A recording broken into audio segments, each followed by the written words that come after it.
Constable Pramod చనిపోయి దాదాపుగా వారం గడిచింది. మరి ఈ వారంలో 4 రోజుల తర్వాత పోలీసులు రియాజ్‌ని ఎన్‌కౌంటర్ చేశారు.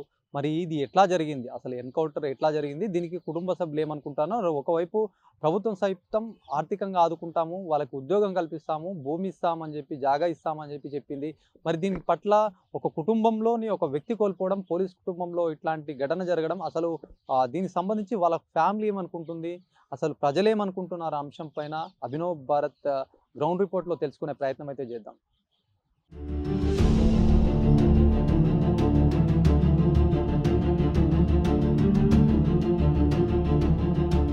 ప్రస్తుతం మనం ప్రమోద్ ఇంటి వద్ద ఉన్నాము. చూడొచ్చు, ప్రమోద్ ఏదైతే హత్య జరిగిన అనంతరం కూడా మొత్తం కుటుంబంలో విషాద ఛాయలు సైతం అలుముకున్నటువంటి పరిస్థితి. ఏదైతే రియాజ్ ఎన్కౌంటర్ తర్వాత వాళ్ళ పరిస్థితి అంటే చాలామంది ఎక్స్పెక్ట్ చేశారు, వాళ్ళకి న్యాయం జరగాలంటే రియాజ్ని ఎన్కౌంటర్ చేయాలనే ఒక బలంగా ఒక వాదన సైతం వినిపించింది. అనవక పరిమాణాల చోటు చేసుకున్న నేపథ్యంలో మొత్తానికైతే రియాజ్ని పోలీసులు మట్టుబెట్టారు. ప్రస్తుతం వాళ్ళ కుటుంబం శోక సముద్రంలో ముంచినటువంటి పరిస్థితి. ఆ కుటుంబ పెద్ద ఇంట్లో లేకపోతే వాళ్ళ పరిస్థితి ఎట్లా ఉందనేది చాలా ఆవేదన వ్యక్తం చేస్తున్నటువంటి పరిస్థితులు ఉన్నారు. కుటుంబ సభ్యులు ఉన్నారు. మాట్లాడదాం ఎక్స్క్లూజివ్గా వాళ్ళకు ప్రభుత్వం ఎట్లాంటి ఏం సపోర్ట్ చేస్తుంది అనే అంశం పైన ఎక్కడి వరకు వచ్చింది ఆ అంశము. మరి ఇవి చాలా ఈ ఏదైతే స్టార్టింగ్ నుంచి ఇంటి వరకు అనేక పరిణామాలు చోటు చేసుకున్నాయి. వాటిపైన మాట్లాడే ప్రయత్నం అయితే ఒకసారి చేద్దాము. ప్రమోద్ వాళ్ళ మిస్సెస్ ఉంది, ఒకసారి మాట్లాడే ప్రయత్నం చేద్దాం. అమ్మ, ఈ చాలా తీరనటువంటి ఇది అంటే ఒక కుటుంబ పెద్ద లేకపోతే చాలా ఆవేదనలు ఉంటుంది ఆ కుటుంబం మొత్తం ప్రమోద్కి సంబంధించి అంటే ఇంతకుముందు ఎట్లా ఉండేవాడు ప్రమోద్, ప్రస్తుతం ఈ అంశాన్ని మొత్తం మీరు ఎట్లా చూస్తున్నారమ్మా? ప్రమోద్ హత్య, ప్రమోద్ ఆయన రౌడ్ షీటర్ చేతిలో హత్య పాల్పడడం, తర్వాత పోలీసులు వాళ్ళని ఎన్కౌంటర్ చేయడం, ఈ అంశం పైన మీరు ఎట్లా చూస్తున్నారు? ప్రమోద్ని చంపిన హంతకుడిని ఎన్కౌంటర్ చేసినందుకు చాలా సంతోషంగా ఫీల్ అవుతున్నాం. దానికి ప్రభుత్వం మాకు అండగా ఉంటామని కూడా చెప్పింది. వాడిని ఎన్కౌంటర్ చేసినందుకు చాలా సంతోషంగా ఉన్నాం సార్. దానికి డీజీపీ సార్కి, సిపి సార్కి థ్యాంక్ యూ. అంటే ఎట్లా ఇప్పుడు మీకు ఎలాంటి ప్రభుత్వం తరపు నుంచి మీకు ఏమేమి అంటే ప్రభుత్వం భూమి ఇస్తా అంటే మీకు ప్లేస్ ఇస్తా అని చెప్పింది, ₹1,00,00,000 పరిహారం ఇస్తా అంటున్నారు, అంటే ఏమేమి జరిగాయి ఇప్పటివరకు, మీకు ఏమంది? ఇస్తామని హామీ ఇచ్చారు సార్. ఎలాంటి హామీలు ఇచ్చారమ్మా? అంటే ఏ టైంలో ఏ హెల్ప్ కావాలన్నా పోలీస్ డిపార్ట్మెంట్ మొత్తం మాకు అండగా ఉంటానే హామీ ఇచ్చింది sir. DGP sir, CP sir వచ్చి. ఎట్లా అమ్మా అంటే ప్రమోద్ అంతకుముందు ఏదో హైదరాబాద్ వెళ్ళి వచ్చినట్టుగా చెప్తున్నాడు. ఏ రోజు అక్కడ నుంచి తిరిగి వచ్చారు? అసలు ఈ సంఘటన మొత్తం ఎట్లా జరిగిందంటే 17th రోజు మార్నింగ్ 5:30కి హైదరాబాద్ FSLకి వెళ్ళిండ్రు. ఈవినింగ్ 6:30కి వచ్చేసిండ్రు. వచ్చిన తర్వాత 7:30కి అట్లా కాల్ వచ్చింది. వెళ్ళి మళ్ళీ వచ్చిండ్రు. వచ్చిన తర్వాత మళ్ళీ 8 o'clock అట్లా కాల్ వస్తే వెళ్ళిండ్రు. ఒక 10 minutesలో వచ్చేస్తా అని చెప్పేసి వెళ్ళారు. ఇంట్లో నుంచి అంటే ఇప్పుడు మళ్ళీ డ్యూటీ పని మీద కాల్ వచ్చింది, నేను వెళ్ళేసేసి మళ్ళీ అని చెప్పేసి చెప్పిండ్రు. అంతే, ఇంకా మళ్ళీ రాలేదు సార్. మళ్ళీ ఫోన్ కానీ ఏమైనా చేశారా? ఫోన్ గిన ఏం చేయలేదు. వాళ్ళతో పాటు అంటే ఇప్పుడు ప్రమోద్తో పాటు ఇంకొక వ్యక్తి, మీ కుటుంబ సభ్యులకు సంబంధించి ఒక వ్యక్తి కూడా వెళ్ళారు బండి అన్నారు. అది అంటే బాబుని తీసుకొని హాస్పిటల్ కని వెళ్తున్నారు. మా బావ వాళ్ళ పాపకి హాస్పిటల్ అడ్మిట్ అయ్యి ఉంటే వెళ్ళిండ్రు. వెళ్ళి రిటర్న్ వచ్చేటప్పుడు కాల్ వచ్చింది. అంటే ప్రమోద్ వాళ్ళ బావమరిదో ఎవరో ఉన్నట్టుగా చెప్తున్నా. వాళ్ళ అల్లుడు, మా మెయిన్ అల్లుడు ఉన్నాడు. అయితే ఆ బాబుని కాల్ వచ్చింది అనేసి నన్ను అక్కడ డ్రాప్ చేసేసాయి, టౌన్లో డ్రాప్ చేసి నువ్వు ఇంటికి వెళ్ళిపో అని చెప్పాను. అయితే బాబుని వెళ్ళిండు డ్రాప్ చేయడానికి, మధ్యలోనే ఇన్సిడెంట్ అయ్యింది. అంటే ఇప్పుడు ఎట్లా అమ్మా, ఇంకా ప్రభుత్వం అయితే మీకు ఒక హామీ ఇచ్చింది, అంటే ఆర్థిక పరంగా ఆదుకుంటాము, కుటుంబంలో ఒకరికి ఉద్యోగం సైతం ఇస్తామని చెప్పింది. అంటే ఇప్పుడు ఎట్లా ఈ అంశాలన్నీ కూడా మీకు ఎట్లా అనిపిస్తున్నాయి? ప్రభుత్వం భరోసా కావచ్చు, ఇక్కడ పోలీసు వాళ్ళ భరోసా, మీరు ఎట్లా అంటే దీన్ని ఎట్లా మీరు తీసుకుంటున్నారు? మాకు భరోసా ఇచ్చింది కాబట్టి మాకు ఏమి ఇబ్బంది లేదు సార్. మొత్తం మీకు ఎంతమంది పిల్లలమ్మా? 3 పిల్లలు సార్. ఫస్ట్ బాబు 8th క్లాస్, సెకండ్ బాబు 6th క్లాస్, థర్డ్ బాబు 3.5 years. ఏం చదువుతున్నారమ్మా పెద్దవాళ్ళు? 8th క్లాస్ పెద్ద బాబు, సెకండ్ బాబు 6th క్లాస్, చిన్న బాబు 3.5 years, ఇంకా స్కూల్కి వెళ్ళట్లేదు. ఇద్దరు స్కూల్స్కి వెళ్తున్నారు, ఒక బాబు స్కూల్కి వెళ్ళట్లేదు, చిన్న బాబు వెళ్ళట్లేదు. ఇంకా ఎంతమంది అంటే ఇప్పుడు ప్రమోద్తో పాటు ఇంత అన్నదమ్ములు కానీ ఇట్లా ఉన్నారు? ఒక అన్నయ్య, ఒక చెల్లి ఉన్నారు సార్. సెకండ్ అతనిన. మీ ఫ్యామిలీలో ఎంతమంది ఉంటారు ప్రజెంట్ ఇక్కడ ఈ ఇంట్లో? 5 members మేము ఉంటాం సార్. నేను, ప్రమోద్, మా పిల్లలు. మా బావ వాళ్ళు పక్కన ఉంటారు, అంటే సేమ్ పక్కన ఉంటారు. ప్రమోద్ వాళ్ళ తల్లి ఉన్నారు. అమ్మ ఎట్లా ప్రమోద్ చనిపోవడం చాలా బాధాకరమైన, రాష్ట్రం మొత్తం కూడా బాధపడుతుంది ఈ అంశం పైన. మరి అతనైతే మొత్తానికి ఆ ఎన్కౌంటర్ పోలీసుల కాల్పుల్లో రియాజ్ అనే వ్యక్తి చంపిన వ్యక్తిని పోలీసులు కూడా మట్టుబెట్టారు. మొత్తం సంబరాలు అంటే ఎవరైనా పోలీస్ వాళ్ళకి ఒక విధి నిర్వహణలో ఉన్నటువంటి వాళ్ళకి ఏదైనా చేస్తే ఇట్లా జరుగుతుంది అని చెప్పేసి మంచి జరిగిందని చెప్పి ప్రజలు అనుకుంటారు. మీరు ఎట్లా అమ్మ మీ ఈ అంశాన్ని మీరు ఎట్లా మీ ఒక కొడుకు అయితే ఇట్లాంటి మొత్తం అవస్థలో మొత్తం ఇట్లాంటి సిచ్యువేషన్‌లో ఉన్నప్పుడు మీకెట్లా అనిపిస్తుంది? ఏం చెప్తారమ్మా ఈ అంశం మీద? ఏం చెప్తాయ్యా, ఎవరిని చూసినా ఎక్కడ చూసినా నా కొడుకు కనబడడు. ఎన్ని సంబరాలు మనం చేసుకున్నా కానీ నా కడుపు కోత మాత్రం రాదు నాయనా. వాడిని చంపినందుకు సంతోషంగానే ఉన్నది, కానీ నా కొడుకు లేడన్న బాధ మా కుటుంబానికి ఉన్నది. మేము జీవితాంతం అనుభవించాలి నాయనా. నా కొడుకు లేని లోటైతే ఎవరు తీర్చరు కదా నాయన. నాకు 2 కొడుకులు, ఒక బిడ్డ అని చెప్పుకుంటుంటయ్యా. ఇప్పుడు ఒక కొడుకు, ఒక బిడ్డ అని చెప్పుకునే పరిస్థితి తెచ్చిండయ్యా నా అయ్యా. నేనేం చేయాలి? ఆ రోజు డ్యూటీకి పోకుండా అయిపోతుండయ్యా, బతుకుతుండేనేమో నా కొడుకు. అని భార్య అని పిల్లలతోటి సంతోషంగా ఉంటుండే. ఆ డ్యూటీకి ఎందుకు పోయిండో అర్థం కాదు నాయన. డ్యూటీ అంటే పడి చస్తుండే, డ్యూటీ డ్యూటీ డ్యూటీ. ఆయన నాకు ఆరోగ్యం బాగలేదని ఇటు ట్రాన్స్ఫర్ చేయించుకుంటూ బోధనకి వెళ్ళి అమ్మని చూడాలి కదా అని. ఏం ఫాయిదాకు వచ్చింది నాయన? అన్నని ముహూర్తాలు చేసిండు, అన్నని ముహూర్తాలు నేను ఒక్కరమన్నా ఉండాలి కదా ఇంటి దగ్గర. అమ్మ heart patient, sugar patient, BP patient అని ఆయన అట్లా ఆలోచించిండు. ఆయన పానానికి ఇట్లా అవుతుందని ఆయన ఆలోచించుకోలే. నా గురించి ఆలోచించి ఇట్లా అయిపోయింది. పెద్ద కొడుకు ఎక్కడ ఏం చేస్తారమ్మా? ఆ పెద్ద కొడుకు కానిస్టేబులే. ఎక్కడ? ఇక్కడ మొన్న డీఐజీని అడిగిన, ట్రాన్స్ఫర్ చేయండి నాయన అంటే చేస్తామ్మా అన్నాడు. ఏం అడిగారమ్మా? నా కొడుకు ఇంకా ట్రాన్స్ఫర్ చేయండి అని అడిగిన. అంటే ఎక్కడ నిజామాబాద్కి? నిజామాబాద్కే చేయమన్నా. నా కొడుకు నా దగ్గరనే ఉండాలి కదా నాయన. ఒక్కడంటే ఇది అయిపోయింది. ఒక్కడు ఉండకపోతే నేను ఎప్పుడు ఏ టైం ఏమవుతుందో నాకు తెలియదు. అట్లని ఇక్కడ ప్రమోద్ ఇంతకుముందు ఎక్కడ పనిచేసాడు అమ్మా? ప్రమోద్ అమ్మ మన ట్రాఫిక్లో చేసిండు ఆయన. ట్రాఫిక్లో బోధనలో చేశాడా? బోధనలో ట్రాన్స్ఫర్ అయ్యి బోధన పోయిండు. అంటే 2 నెలలు చేసిండో, నెల చేసిండు. అయినాక అమ్మకు బాగుండదని మళ్ళీ ట్రాన్స్ఫర్ చేయించుకున్నాడు నిజామాబాద్. అమ్మ నా కోసమే చేయించుకున్నాడు. ఈ చిన్న బాబు బాగుండడు. ఈ చిన్న బాబు కోసం నా కోసం. ఆయనకు ఫిట్స్ వస్తుంది. ఫిట్స్ వస్తే గంట 2 గంటలు వస్తుంది, మామూలుగా రాదు. ఈయనకు షుగర్ డౌన్ అవుతుంది. ఈ చిన్న బాబు కానీ 2 కోసం అని చేయించుకున్నాడు. ఇంట్లో ఎవరేమో అన్న ఉన్నాడు, నేను ఉండడు, ఎవరన్నా ఉండాలి కదా అని చేయించుకున్నాడు. అంతేనైనా ఏం లేదు. ఇప్పుడు మీరు 2 కొడుకులు అన్నారు. 2 కొడుకులు కూడా ఒక విధి నిర్వహణలో ఒక ఆయన మొత్తం బలైనటువంటి సిచ్యువేషన్, ఇంకొక ఆయన మరి అదే కానిస్టేబుల్ అంటే పోలీసులు కన్నందుకు మీకు ఎట్లా అమ్మా? కన్నా తర్వాత వాళ్ళు ఒక ప్రయోజకులు అయ్యారు. సమాజంలో ప్రతి ఒక్కరు శాంతి భద్రతలు అవి చాలా ఇంపార్టెంట్. ఇందులో కీలక పాత్ర పోషిస్తున్నారు మీ కొడుకులు. మరి మీకు పోలీస్ జాబులు మీ కొడుకులకు రావడం పట్ల ఎట్లా ఉంది? ఎట్లా అంటే నాయనా, వాళ్ళ డాడీకి ఇష్టం లేకుండే ఈ జాబే, పోలీసులో జాబ్ ఇష్టం లేకుండే. ఆయన పోలీసు వద్దాను బిడ్డ అని అంటే కూడా వాళ్ళ ఫుట్బాల్ ఆడి వాళ్ళిద్దరు తెచ్చుకున్నారు అయ్యా. మేమేమి ఆయనలకు ఇది చేయలేదు. వాళ్ళ నాయనకి ఎంఆర్ఓ ఉండే, ఆ పిల్లలు కానిస్టేబుల్ బాగుండేదని చెప్పేస్తే వాళ్ళ ఇష్టం మీదనే చేసారు అయ్యా. మా ఇష్టం మీద ఏం లేదు. జాబులు అయితే వాళ్ళ ఇష్టం మీదనే చేసుకున్నారు 2, పెద్దోళ్ళు చిన్నోళ్ళు. అంతే, ఏం లేదు. ఇప్పుడు ప్రభుత్వం మీకు ఒక ఆర్థికంగా ఆదుకుంటామని చెప్పింది. మరి అంటే ఇప్పుడు నిన్న వచ్చారు చాలామంది కాంగ్రెస్ పార్టీ నాయకులు కావచ్చు, అధికారం నుంచి ఏదైతే డీజీపీ వచ్చారు, సీఎం సైతం చెప్పారు. అంటే వీళ్ళందరూ వచ్చి మీకు హామీ ఇస్తున్నారు, న్యాయం చేస్తామని చెప్తున్నారు. మీకు అంటే ఏం చెప్పారు అసలు? ఇది ఎట్లా మిమ్మల్ని ఆదుకుంటా ఆర్థికంగా అని చెప్పారు? ఏమేమి చెప్పారు? దాంట్లో ఆదుకుంటాం అన్నారు అయ్యా. మీకు ఇంత ప్రాబ్లం వచ్చినా మేము ఆదుకుంటాం.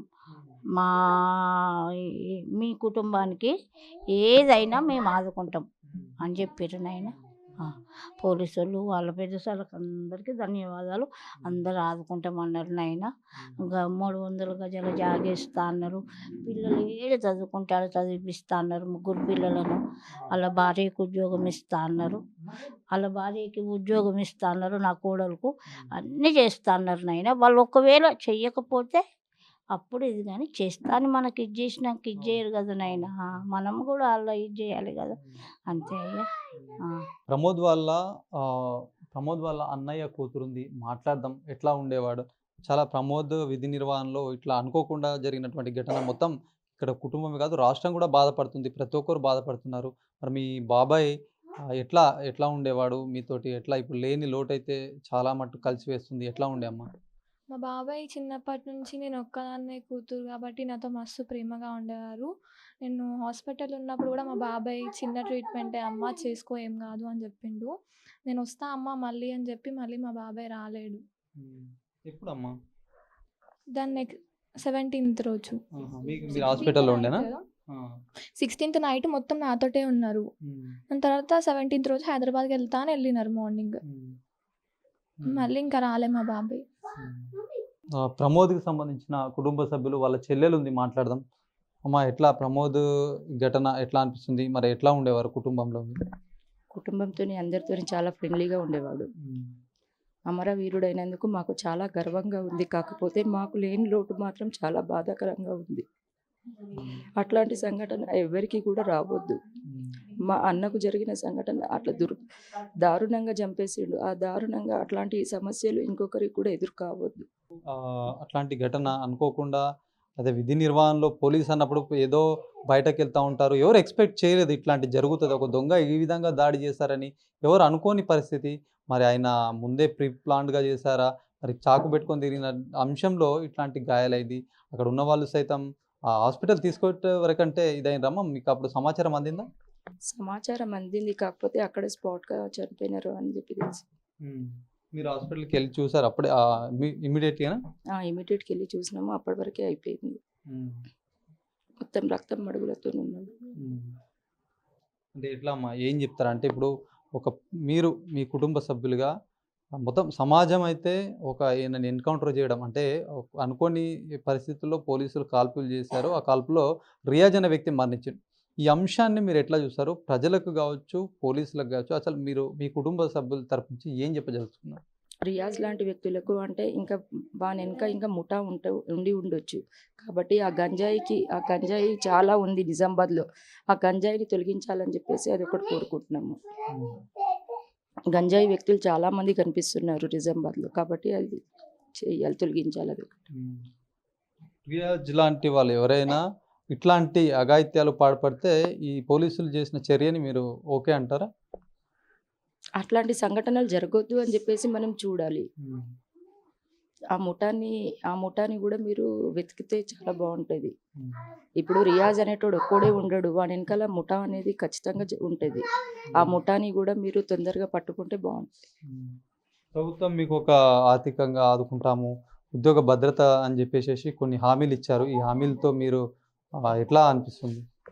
హామీ అన్నీ ఇచ్చారు, కాకపోతే ఇంకా తొందరగా చేస్తే కూడా బాగుంటుంది అని చెప్పేసి అనుకుంటున్నాను.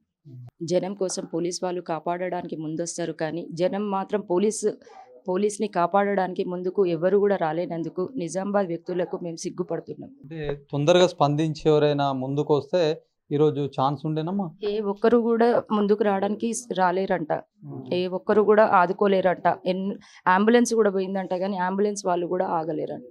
ఆ అంబులెన్స్ వాళ్ళకు కూడా మేము చాలా అక్కడ ఎవరన్నా మీ కుటుంబ సభ్యులు అక్కడ ఎవరో ఒక పర్సన్ ఉన్నారు, మరి ఆ పర్సన్ అక్కడ హాస్పిటల్కి ఆయన ఎంబడి వెళ్ళారా? మా అబ్బాయి ఉండండి, మా అబ్బాయి ఆకాష్ ఉండే. మా అబ్బాయి కూడా ఇంజూర్ అయ్యింది. ఆయన పరిస్థితి ఎట్లా ఉంది? ఆయనకు కూడా స్టిచెస్ పడ్డాయి. ఆయనకు కూడా 5 స్టిచెస్ పడ్డాయి, తొడకు వేసారు. మా బాబు అందరినీ బతిమలాడుతున్నాడు అంట, కానీ ఎవరు కూడా ముందుకు రాలేదంట. 15 నిమిషాలు అందరినీ అడిగిండంట. తర్వాత పోలీస్ జీప్ వచ్చి పోలీస్ జీప్ వాళ్ళే తీసుకుని వెళ్ళారు. అక్కడ ఉన్నప్పుడు ఆయన గాయాలతోటి అందరికి హెల్ప్ అని చెప్పి అందరినీ బతిమలాడిండంట, కానీ ఎవరు కూడా రాలేదు ముందుకు. అందరు వీడియోలు స్టేటస్లు అవన్నీ పెట్టుకుంటున్నారంట, కానీ ఎవరు కూడా ముందుకు రాలేదు. జనం కోసం పోలీస్ వాళ్ళు చేస్తారు, అన్ని సహాయాలు చేస్తారు, కానీ జనం గురించి మేము సిగ్గుపడుతున్నాము. ప్రతి ఒక్కరికి మార్పు రావాలి. జనం ఇప్పుడు ప్రతి ఒక్కరు మార్పు అనేది ఉండాలి. ఇప్పటికే కానిస్టేబుల్ ప్రమోద్ ఇంటికి సైతం పరామర్శించడానికి చాలా మంది వస్తున్నారు. ఎంఐఎం లీడర్స్ సైతం వచ్చారు. మాట్లాడదాం ఈ అంశం గురించి. ఎట్లా చూస్తారు ప్రమోద్ ఏదైతే ప్రమోద్ హత్య చేయబడ్డాడు, ఒక రౌడీ షీటర్ ఆయన పొడిచి చంపిన నేపథ్యం, పోలీసులు కూడా దీన్ని సీరియస్గా తీసుకున్నారు. అనుకోని పరిస్థితుల్లో మొత్తానికి ఆయన పోలీసు చేతిలో హతమయ్యాడు. ఎట్లా అసలు ఈ సంఘటనని ఎట్లా చూస్తారు మీరు? మేము ఈ సంఘటనను చాలా తీవ్రంగా ఖండిస్తున్నాము. మా ఎంఐఎం అధ్యక్షులు అసదుద్దీన్ ఓవైసీ గారు కూడా ఈ ఫ్యామిలీకి సానుభూతి తెలపడానికి చెప్పమని చెప్పారు. దానికి మేము సానుభూతి కూడా తెలిపాము. ఎంఐఎం పార్టీ ఎప్పుడు ఇటువంటి సంఘటనలను ఖండిస్తుంటుంది. బాధిత కుటుంబానికి మీరు ఎట్లా పరామర్శిస్తారు? అంటే ఒక విధంగా చాలా ఇప్పటికే ట్రోల్ అవుతా ఉంది. అంటే ఒక రౌడీ షీటర్ ఇట్లాంటి పోలీస్ మీద అఘాత్యం చేయొద్దు, ఇట్లా చేయడం వల్ల పోలీసులు కూడా మంచి నిర్ణయం తీసుకున్నారు. పోలీసు నిర్ణయాన్ని మీరు ఎట్లా చూస్తారు? ఇది పోలీస్ నిర్ణయం అని చెప్పలేమే మేము, ఎందుకంటే ఇది ఎన్కౌంటర్గా చెప్తున్నారు. అక్కడ హాస్పిటల్లో జరిగిన సంఘటన గురించి ఎంక్వైరీ నడుస్తుంది. దాని గురించి మేము ఇప్పుడు ఏం చెప్పగలుగుతాం చెప్పండి మీరు? దానికి ఎంక్వైరీ నడుస్తుంది. మేము ఇప్పుడే సిపి గారిని కలిసి వచ్చినాం. మొత్తం మేము డిస్ట్రిక్ట్ కమిటీ గారి తరఫు నుంచి మా నిజామాబాద్ టౌన్ సదర్ కానీ, Bodhan town president, Armoor town president, district body councillors, ex deputy mayor అందరం మేము కలిసి సిపి గారిని కలిసినాము. ఈ జరిగినటువంటి సంఘటన గురించి ఎటువంటి సంఘటన జరిగింది, ఎట్లా జరిగింది అని చెప్పి దీని మీద ఎంక్వైరీ చేయాలని చెప్పి కూడా చెప్పేసి వచ్చాం బయట. ప్రభుత్వం బాధిత కుటుంబానికి భరోసాగా నిలుస్తూ ఉంది. మరి ఈ విషయాన్ని మీరు అంటే వాళ్ళకి చాలా రకాలుగా ఆదుకుంటామంటున్నారు. దాన్ని మీరు ఎట్లా చెప్తారు? ప్రభుత్వము వీళ్ళని ఎంత ఆదుకుంటే అంత మంచిది అని చెప్పేసి మా తరఫు నుంచి మేము చెప్తున్నాం. ఇంకా ఈ ఘటన పైన మీరు ఏమైనా చెప్పదలుచుకున్నారు? ఈ ఘటన కన్నా ముందు ఎప్పుడైతే ఆసిఫ్ని పట్టుకున్నారో అప్పుడు ఆసిఫ్ అని ఒక రియాజ్ అనే పిల్లగాడిని పట్టుకున్నారో రౌడీ షీటర్ని, అప్పుడు ఒక మెకానిక్ ఆసిఫ్ అనే పిల్లగాడు ఆయన మన ప్రాణాలను లెక్క చేయకుండా కూడా ఆయన పట్టుకున్నాడు. ఆయన కూడా గాయపరిచినారు ఆయనను కూడా. ఇప్పుడు హాస్పిటల్లో సర్జరీ నడిచింది. ఈ రోజు లేకుంటే రేపు డిశ్చార్జ్ అవుతాడు. మా ఎంఐఎం పార్టీ తరఫు నుంచి కూడా ఆయనను కూడా వాళ్ళ ఫ్యామిలీని ఆదుకోవాలా. ఎందుకంటే ఆయన 2 చేతులు కూడా పనిచేస్తలేవు. ఇప్పుడు ఆయన పని చేయాలంటే కూడా 1 సంవత్సరం పడుతుందని చెప్పారు ఇప్పుడు హాస్పిటల్లో. కాబట్టి ఆయన చాలా మంచి వెల్డర్గా ఉన్నాడు. కాబట్టి స్పెషల్గా ట్రీట్ చేసి ఆయనను పోలీస్ డిపార్ట్మెంట్లో ఒక హోమ్ గార్డ్ కూడా జాబ్ ఇప్పించాలని కూడా డిమాండ్ చేసి వచ్చినాం. ఇప్పుడు మొత్తం రియాజ్ అంశం ఎవరు కనిపిస్తే వాళ్ళని అటాక్ చేస్తూ ఆయన పారిపోయే క్రమం. అంటే రియాజ్ పోలీసు వాళ్ళకి తెలుసు. అంటే ఇప్పుడు ఇట్లాంటి జరిగింది కాబట్టి ఆయన ఇప్పుడు హాస్పిటల్లో చికిత్స పొందుతున్నారని చెప్తున్నారు కదా. ఆసిఫ్ అనే వ్యక్తి అంటే ఆయన దాడి చేస్తేనే ఈయన దాడికి ఇట్లా అయింది. అంటే ఈ దాడి చేసే అంశాన్ని మీరు ఎట్లా చూస్తారు? ఈ దాడి చేసి ఏది అంశమైనా దాన్ని మేము ఖండిస్తున్నాం కదా బైసాబ్. ఎంఐఎం పార్టీ ఎప్పుడు ఎవరి మీద దాడి అయినప్పుడు కూడా మేము దానికి ఖండిస్తాము. దానిపైన రిప్రజెంటేషన్ చేస్తాము. దాన్ని మేము ఎప్పుడు వాళ్ళకి సపోర్ట్గా నిలబడలేదు మా పార్టీ తరఫు నుంచి. అయితే ఎంత స్ట్రిక్ట్లీ చేసినా కానీ రౌడీ షీటర్ల మీద మేము దానికి సమర్థిస్తాము. రైట్. ఇది మొత్తానికి ఇదైతే ప్రమోద్ సంబంధించినటువంటి హత్య చాలా దారుణంగా అభివర్ణిస్తున్నారు. ఎవరు చూసినా కూడా మొత్తం వాళ్ళ కుటుంబం సైతం చాలా ఆవేదన వ్యక్తం చేస్తున్నారు. చాలామంది 2-3 రోజుల నుంచి కూడా పరామర్శించడానికి అనేక పార్టీలకు అతీతంగా వస్తున్నారు. చాలామంది ఎవరు చెప్పినా ఒకటే మాట చెప్తున్నారు, ప్రమోద్ని ఎవరైతే చంపారో ఆ రౌడీ షీటర్ చేసింది చాలా దారుణమైనటువంటి అంశంగా అయితే పరిగణిస్తున్నటువంటి సిచ్యువేషన్గా చెప్పొచ్చు. ఏదైతే ప్రమోద్ అన్న కానిస్టేబుల్ని రియాజ్ అనే గజ దొంగ చంపడం జరిగిందో అది ఈ ఇందూరు జిల్లాకి బాధాకర విషయము. దీపావళి ఫస్ట్ రోజు చీకట్లోనే గడపడం జరిగింది. ఎందుకంటే ఒక కమిట్మెంటు, ఒక నిబద్ధత, ఒక సిన్సియర్గా పనిచేసే ఒక కానిస్టేబుల్ ప్రమోద్ గారిని చంపడం ఏదైతే ఉందో అది అందరికీ బాధాకరమే. కానీ తక్షణమే పోలీస్ డిపార్ట్మెంట్ స్పందించి పోలీస్ డిపార్ట్మెంట్ సాయి చైతన్య గారికి ఇందూరు జిల్లా తరపున హృదయపూర్వక ధన్యవాదాలు. హ్యాట్సాప్ డిపార్ట్మెంట్ అందరికీ కూడా చెప్తున్నాం. ఎందుకంటే ఒక ఇంట్లో, నా ఇంట్లోనే ఒక అన్ననో తమ్ముడో ఈ రకంగా హత్య చేస్తే ఎంత బాధ ఉంటుందో ఈ హిందూ సమాజం అందరికీ కూడా ఆ రోజు అందరికీ కూడా ఉదయం అంతా కదిలించిపోయింది. అన్యం పుణ్యం తెలియని దొంగతనం చేసినోని పట్టుకొని వస్తే నిర్దార్చనంగా చాకులు పెట్టి చంపేయడం జరిగిందో అది బాధాకర విషయము. పోలీస్ డిపార్ట్మెంట్కి పట్టుకున్న వెంటనే వాడి మీద ఎవరైతే పట్టుకోదందుకు ప్రయత్నం చేస్తే అతని మీద కూడా దాడి, గవర్నమెంట్ హాస్పిటల్కి తీసుకొచ్చి ట్రీట్మెంట్ చేసే సందర్భంలో కూడా అదే దోరికతోటి గన్ను పెట్టి కాల్చే ప్రయత్నం చేస్తే పోలీసు స్పందించి ఎన్కౌంటర్ చేయడం జరిగిందో ఈ ఇందూరు జిల్లా అంతా కూడా దాన్ని స్వాగతిస్తుంది. ఈ ఇందూరు జిల్లాలో ఇది రెండో ఎన్కౌంటర్. గతంలో ఆజాం గోరి బోధన్లో కృష్ణా డీలర్ని ఏ రకంగా అయితే హత్య చేయబడ్డాడో కొన్ని రోజుల తర్వాత పట్టుకొని ఎన్కౌంటర్ చేసిండ్రో అది కూడా రెండు ఒకే ధోరణికి సంబంధించిన ధోరణిగా మేము భావిస్తున్నాము. హిందూ సమాజం అంతా, ఇందూరు జిల్లా అంతా కూడా దీనికి ఏదైతే రియాజ్ని ఎన్కౌంటర్ చేసిరో, దీపావళి రోజు నరక చతుర్దశి ఏ రకంగా జరుపుకుంటారో ఆ ఇందూరు జిల్లా మొత్తం కూడా రియాజ్ని ఎన్కౌంటర్ తర్వాత అదే రకంగా సంబరాలు చేసుకోవడం మాకు బాధగా ఉంది. మా ప్రమోద్ అన్న మా మధ్యలో లేడని బాధగా ఉంది. ఆ కుటుంబానికి ఎవరు కూడా ఆ బాధని పూడ్చలేరు. కానీ ఇలాంటి దొంగల మైండ్ సెటప్ ఏదైతే ఉందో, యూపీ తర యోగి ఆదిత్యనాథ్ ఏ రకంగా అయితే మాఫియా డాన్లని మాఫియా ఉండి దొంగతనం చేసిన ఏ రకంగా అయితే ఎన్కౌంటర్ చేస్తుండో, ఇదే రకంగా ఈ తెలంగాణ ప్రాంతంలో కూడా మాఫియా డాన్లను కావచ్చు, దొంగతనం చేసే వాళ్ళని కావచ్చు తక్షణమే ఎన్కౌంటర్ చేయాలని చెప్పేసి ప్రజలంతా కోరుకుంటున్నారు. నిజామాబాద్లో జరిగిన కానిస్టేబుల్ గారి హత్య ఉందో సంఘటనలో వాళ్ళ కుటుంబం అయితే ఓ రకంగా ఆయన లేని లోటునైతే ఎవరు పూడ్చలేడు. కానీ ఏ విధంగా అయితే ఆయనకి హత్య చేసిన వ్యక్తిని ఎన్కౌంటర్ చేసి ఆయనని హతమార్చడం జరిగిందో నిజామాబాద్ పోలీస్ కమిషనర్ గారికి హ్యాట్సాప్ చెప్పాల్సిన విషయమే. పోలీస్ డిపార్ట్మెంట్ అంతా కూడా అతన్ని ఛేదించి అతన్ని ఎన్కౌంటర్ చేసడం అది చాలా సంతోషమైన విషయం. ఎందుకంటే వాళ్ళ ఫ్యామిలీకి అతను లేని లోటు లేదు కావచ్చు. ఏ విధంగా అయితే ఆయనకు హత్య జరిగిందో ఆ వ్యక్తి మరణించిండంటే ఇప్పుడు వాళ్ళకు ఉన్న బాధని పూడ్చలేం. అదేవిధంగా హత్య చేసిన వ్యక్తికి శిక్ష పడాలని ఎవరైనా కోరుకుంటారు.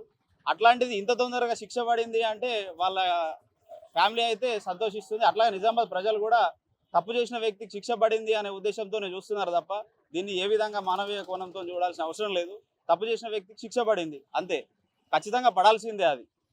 కాబట్టి సిపి గారికి ప్రత్యేక ధన్యవాదాలు తెలియజేస్తున్నాం. 2 రోజుల క్రితం శుక్రవారం రోజు మన పోలీస్ కానిస్టేబుల్ ప్రమోద్ భాయ్కి ఒక క్రిమినల్, ఒక హంతకుడు, ఒక దొంగ ఆయనను దాడి చేసి ఆయనను నడి రోడ్డు మీద చంపేసి పారిపోయిండు.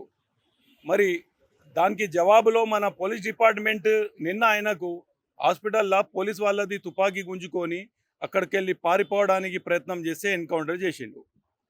దీని మీద కొంతమంది క్రిమినల్లకు సపోర్ట్ చేస్తూ విమర్శన చేస్తున్నారు పోలీసు వాళ్ళ మీద. నేను ఇవాళ చెప్తున్నా, ఈ పోలీస్ డిపార్ట్మెంట్ లేకపోతే ఈ మొత్తం యూత్ ఈరోజు క్రైమ్ దిక్కుపోతుంది. యూత్ మొత్తం క్రైమ్ దిక్కు అట్రాక్ట్ అవుతుంది, షార్ట్ మనీ కోసం అట్రాక్ట్ అవుతున్నది. దయచేసి మీరు క్రైమ్ని మీరు సపోర్ట్ చేయకండి. ఎందుకంటే క్రైమ్ని సపోర్ట్ చేస్తే మీరైతే క్రైమ్ వాళ్ళతోని మీ పనులు తీపించుకుంటారు, కానీ రేపు వాళ్ళ అమ్మా నాన్న వాళ్ళ ఫ్యామిలీ వాళ్ళు అనాథ అయిపోతుంది. ఈరోజు కానిస్టేబుల్ మన ప్రజల కోసం సేవ చేయడానికి మన ప్రమోద్ అన్న పోలీస్ డిపార్ట్మెంట్లో చేరి ప్రజల మంచి కోసం, ప్రజల కోసం ఆయనను తీసుకోపోయి ఆయన ప్రజలలో ఉంటే ప్రజలకు హాని ఉంటుందని తీసుకోపోతే ఆయనకు చంపేసిండు. ఆయన చంపేసిన తర్వాత ఆయనకు ముగ్గురు పిల్లలు ఉన్నారు. దానిలో ఒక చిన్న కొడుకుకి డయాబెటిక్ అటాక్ ఉన్నది. ఆ కొడుకు కోసం నెలకు 50 నుంచి 60 వేలు దాకా ఖర్చు అవుతుంది. ఆ ఖర్చు ఎవరు భరిస్తారు? ఒక క్రిమినల్ని చంపితే అందరు క్వశ్చన్ వేస్తున్నారు. వాళ్ళ ఫ్యామిలీ ఆయనకు 3 పిల్లలు ఉన్నారు, భార్య అది విధవ అయిపోయింది అని మాట్లాడుతున్నారు. మరి ప్రమోద్ అన్న గురించి ఎవరు ఆలోచిస్తారు? ఇవాళ మనకు అందరి కోసం, ఇది హిందువుల కోసం కాదు, ముస్లింల కోసం కాదు, పోలీస్ డిపార్ట్మెంట్ చేసేది అందరి కోసం. ప్రజల క్షేమంగా ఉండాలా, ఈ లా అండ్ ఆర్డర్ కంట్రోల్లో ఉండాలని ఈ డిసిజన్ తీసుకున్నారు మా సిపి సారు, మా పోలీస్ డిపార్ట్మెంట్. దయచేసి పోలీసుల మీద విమర్శనం చేయకుండా పబ్లిక్ మొత్తం పోలీస్ని సపోర్ట్ చేయాలని ఈరోజు నేను అందరితోని కోరుకుంటున్నాను.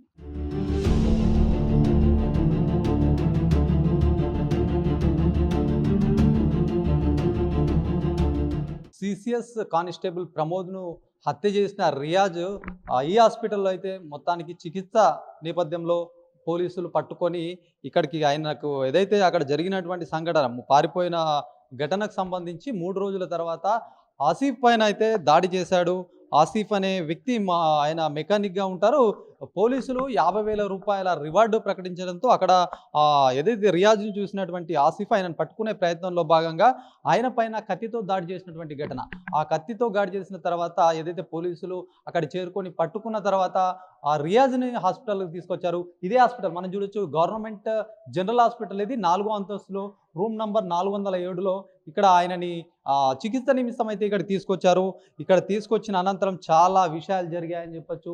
ఇక్కడ 407 రూమ్ నంబర్‌లో ఆయనని ట్రీట్మెంట్ అందిస్తున్న క్రమంలో ఒకరోజు ఆ రోజే అదే బాత్రూమ్ వెళ్తామని చెప్పేసేసి పోలీసులని ఒక సౌండ్ చేశాడు. బాత్రూమ్ వెళ్తామని చెప్పి పదే పదే చెప్పడంతో పోలీసులు ఆయనని బాత్రూమ్‌కి తీసుకొచ్చి అక్కడ బెడ్ దగ్గర ఏసే క్రమంలో ఆయనైతే తప్పించుకునే ప్రయత్నంలో భాగంగా అక్కడ ఉన్నటువంటి కానిస్టేబుల్ దగ్గర గన్ తీసుకున్నాడు. ఆ గన్ను తీసుకోగానే ఒకేసారి ఉలికి పడినటువంటి పోలీసులు వారించిన నేపథ్యం, వారించినా కూడా ఆయన మళ్ళీ ఏం చేశాడో, ఎందుకంటే ఒకవైపు కానిస్టేబుల్ ప్రమోద్ని సైతం హత్య చేశాడు, మళ్ళీ ఇంకెట్లాంటి సంఘటన జరుగుతుందో అని చెప్పి ఆ పోలీసులు వారించి ఎన్కౌంటర్ చేసినటువంటి పరిస్థితిగా చెప్పొచ్చు. ఎందుకంటే ఇది హాస్పిటల్ అంటే ఎంతోమంది పేషెంట్స్ ఉంటారు, చాలామంది జనాలు, వాళ్ళకి సంబంధించినటువంటి సహాయకులు సైతం వస్తున్నటువంటి క్రమంగా చెప్పొచ్చు. మరి ఈ సందర్భంలో ఏం చేయాలో తెలియక ఆయనని ఎన్కౌంటర్ చేసినట్టుగా కూడా పోలీసులు చెప్పినటువంటి పరిస్థితిగా చెప్పొచ్చు. ఇది రూమ్ నెంబర్ 4 మొత్తం ప్రస్తుతం చూసుకుంటే మొత్తం లాక్ వేశారు. ఎక్కడ చూసినా కూడా ఎలాంటి గ్యాప్ లేకుండా ఆ రూమ్ ఏం కనిపించకుండా మొత్తం క్లోజ్ చేసినటువంటి పరిస్థితిగా చెప్పొచ్చు. 407లో ఏం జరిగిందని చాలామంది, ఎలా జరిగిందనే అంశంలో చాలామంది ఒక ఎదురు చూసినటువంటి క్రమం. పోలీసులు అయితే ఎలాంటి క్లూస్ అయితే బయట పెట్టలేదు. ఎందుకంటే ఇది చాలా జరిగినటువంటి సంఘటన. ఒక కానిస్టేబుల్ మరణం అనేసరికంటే మొత్తం యావత్ రాష్ట్రం సైతం కూడా పోలీసుని ఒక దొంగ చంపాడంటే నివ్వరపోయినటువంటి పరిస్థితి. ఆయనకు తగిన శాస్త్రి చెప్పాలని చాలామంది బలంగా కోరుకున్నారు. ఈ నేపథ్యంలో ఇట్లాంటి తంతు జరిగినటువంటి సిచ్యువేషన్గా చెప్పొచ్చు. అయితే ఇది జరిగిన తర్వాత అనంతరం ఏదైతే ఈయనని పోలీసులు కాల్చి చంపినటువంటి అనంతరం అయితే అనేక పరిణామాలు చోటు చేసుకున్నాయి. ఒకవైపు హ్యూమన్ రైట్స్ సంబంధించి మానవ హక్కుల కమిషన్ దీనిపైన ఎంక్వైరీ కోరినటువంటి సందర్భం. దీనికి హాజరు కావాలని చెప్పి డీజీపీని ఆదేశించింది.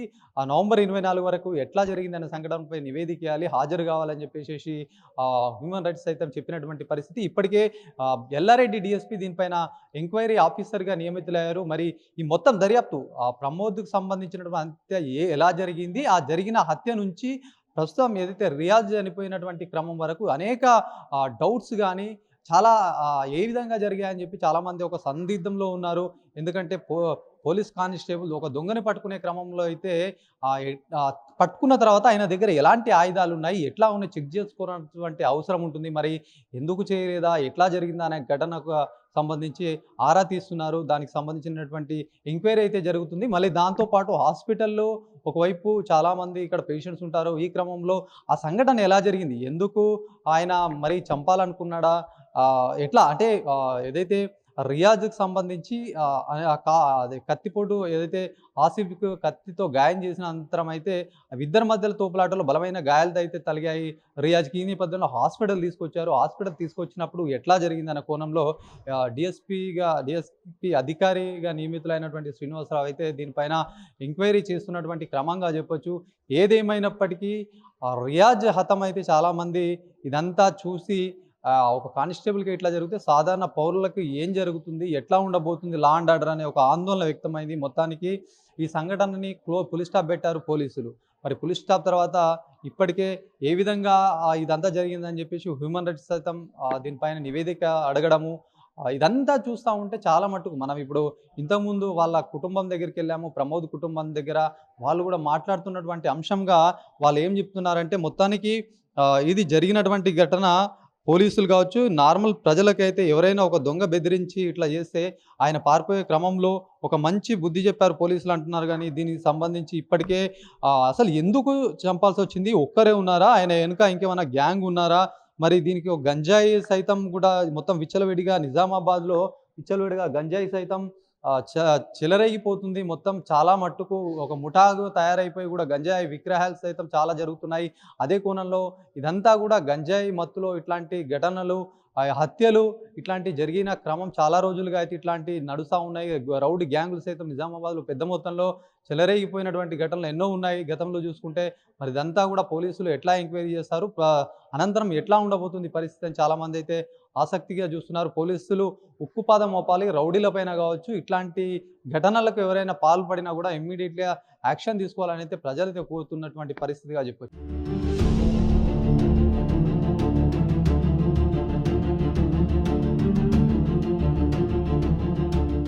కానిస్టేబుల్ ప్రమోద్ని చంపి పారిపోయిన రియాజ్ను పోలీసులు మొత్తానికి 3 రోజుల్లో పట్టుకున్నారు. 4వ రోజు ఆసుపత్రిలో ఎన్కౌంటర్ చేసినటువంటి క్రమం.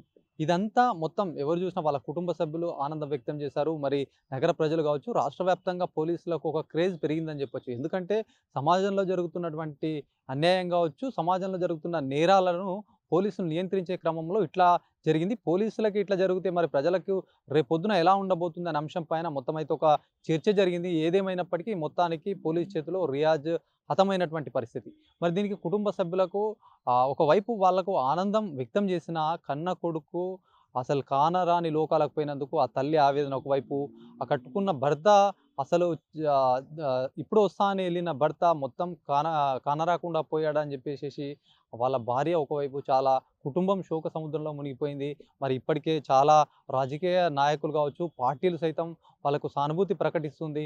మరి దీనిపైన ఒకవైపు ప్రజలు హర్షం వ్యక్తం చేస్తున్నప్పటికీ అసలు కారణం ఎందుకు రియాజ్ ఇట్లాంటి ఇప్పుడు 40-50 కేసులున్న రియాజు ఇట్లా బహిరంగంగా జనావాసాల్లో ఎందుకు తిరుగుతున్నాడనే క్వశ్చన్ అయితే నగరవాసుల్లో నెలకొంది. మరి ఇన్ని కేసులు ఉన్నటువంటి వాళ్ళని పోలీసులు ఇప్పటికే వాళ్ళని రిమాండ్‌కి తరలించాలి. లేకపోతే అనేక దీనిపైన ఇమ్మీడియేట్‌లీగా ఏదో ఒక పని చేసి ఆయనని పీడియాట్రిక్ పెట్టడమా, ఇట్లా ఏదో సందర్భంలో ఆయనని బయట తిరగకుండా చేస్తే ఇట్లాంటి ఘటన జరగకపోతుండే అని చెప్పేసి చాలామంది నగరంలో చాలామంది ఇట్లాంటి మాటలైతే మాట్లాడుతున్నారు. ఏదేమైనప్పటికీ ప్రస్తుతం జరిగినటువంటి ఘటన అయితే మొత్తం ఉన్నటువంటి నిజామాబాద్‌లో చాలామంది రౌడీ షీటర్లు చాలా ఎక్కువ నిజామాబాద్‌లో రౌడీ షీటర్ల సంఖ్య చాలానే ఉంది.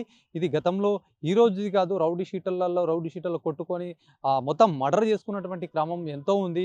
మరి పోలీసులు అయితే ఇప్పటి నుంచి ఈ ఘటన పైన ఇట్లాంటి ఏదైతే రియాజ్‌ని చంపిన ఘటన పైన ఇప్పటికే రౌడీ షీటర్లు కావచ్చు, ఇటు గంజాయి బ్యాచ్ కావచ్చు, మొత్తం అలర్ట్ అయినటువంటి పరిస్థితిగా చెప్పొచ్చు. పోలీసులు మరింత ఫోకస్ పెడితే ఇట్లాంటి ఘటనలు పునరావృతం కాకుండా ఉంటాయి. మరి ఒకవైపు దీనికి సంబంధించి మానవ హక్కుల కమిషన్ సైతం రియాజ్‌ని ఎందుకు చంపాల్సి వచ్చిందని చెప్పి క్వశ్చన్ చేసింది. ఒక నివేదికని నవంబర్ 24 వరకి దీనికి సంబంధించిన నివేదిక ఇవ్వాలని ఇప్పటికే డీజీపీకి సైతం మానవ హక్కుల కమిషన్ ఆదేశించింది. దీనిపైన ఎంక్వైరీ సైతం కొనసాగుతున్నటువంటి నేపథ్యం. ఎల్లారెడ్డి డీఎస్పీ శ్రీనివాసరావు సైతం దీనిపైన నియమితులైనారు. ప్రత్యేక దీనికి సంబంధించినటువంటి విచారణాధికారిగా ప్రస్తుతం అయితే ఆయన విచారణ చేపడుతున్నటువంటి క్రమం. మరి నగరంలో హర్షం అయితే వ్యక్తం చేస్తోంది. ఒక కుటుంబం అయితే సఫర్ అవుతా ఉంది. ఒకవైపు ప్రజలైతే ఆనందం వ్యక్తం చేస్తున్నారు.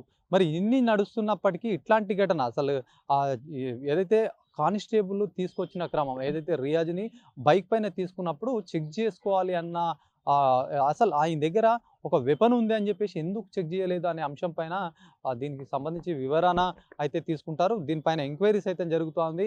ఇట్లాంటి ఘటనలు అయితే పునరావృతం కావద్దు. మొత్తం గాంజా బ్యాచ్ కావచ్చు, నగరంలో గాంజా ఎక్కడికక్కడ పెరిగిపోతూ ఉంది. దీనికి పెంచి పోషిస్తున్నటువంటి ఎవరు అని చూసుకుంటే రాజకీయ పలుకుబడి ఉన్న వాళ్ళు ముఖ్యంగా ఇట్లాంటి రౌడీలకు మొత్తం ఊతమిస్తున్నారు, సపోర్ట్ చేస్తున్నారు. కనుక రోజు రోజుకు పెరుగుతున్నట్టుగా నగర ప్రజలు అయితే చర్చించుకుంటున్నారు.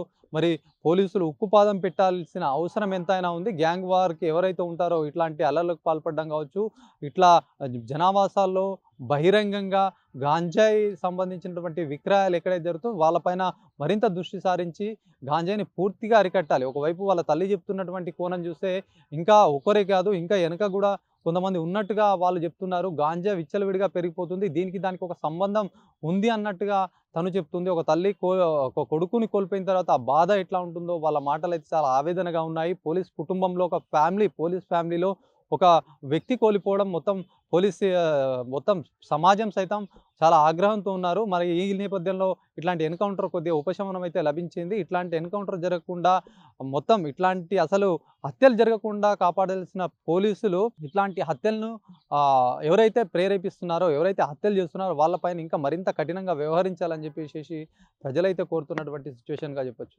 కెమెరా పర్సన్ సందీప్తో శ్రీనివాస్, అభినవ్ భారత్, నిజామాబాద్ నుంచి.